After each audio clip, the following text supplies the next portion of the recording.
I'm Stephanie Donaldson, and over the course of the next 4 lectures, I'm going to be helping you to get to grips with being an organic gardener. Over the 4-week course, I will be presenting a series of lectures that will help you understand both the big issues, in other words, the philosophy behind organic gardening, and the practicalities, in other words, how to do it. I will guide you through the steps you can take to adopt a chemical-free, sustainable and benevolent way of caring for your garden that will be good for your health and that of the environment while keeping your garden looking great. Lecture 1, The Philosophy and Origins of Organic Gardening. This is an introduction to the subject and the people who have turned an age-old way of tending the soil and growing plants into the most environmentally kind and sustainable way of gardening for the 21st century. I'm an organic gardener, and presumably, given that you've signed up for this course, you are too, or would like to become one. So what is organic gardening? At its simplest, it is cultivating the soil and growing plants without the use of chemical fertilizers, pesticides, or fungicides.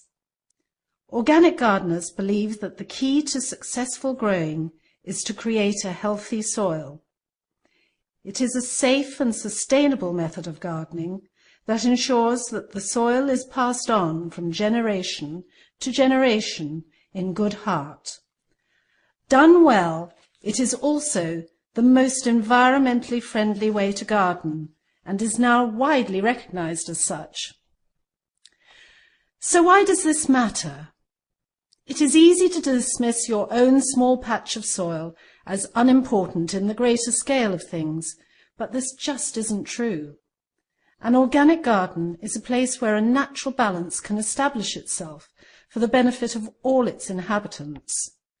From the beneficial soil bacteria that break down the contents of your compost heap and release fertility, through the myriad of insects, the birds, small animals and amphibians, each has a role to play. Organic gardening is not just about growing your own fruit, flowers and vegetables without recourse to artificial fertilizers or pesticides. It's about promoting biodiversity and helping maintain the chain of innumerable life forms in the process. It is extraordinarily complex and interconnected. For example, did you know that ants are symbiotic with violets, cyclamen and coreodalis? There's a fleshy bit on the seeds which they take down to their nests and feed to their young, before taking the seed away to grow elsewhere. So before dismissing anything as a nuisance or irrelevant, we should be aware that everything has a role in the organic garden, even those we would rather be without.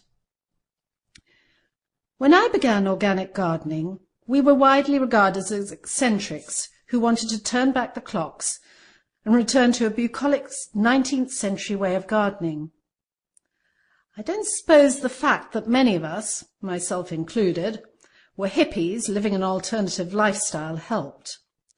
But we had all read Rachel Carson's book Silent Spring, and we were frightened by her description of the damage being caused by the widespread use of pesticides. Although she was writing about American agriculture in the 1960s, it was clear to us that what she revealed had far wider implications.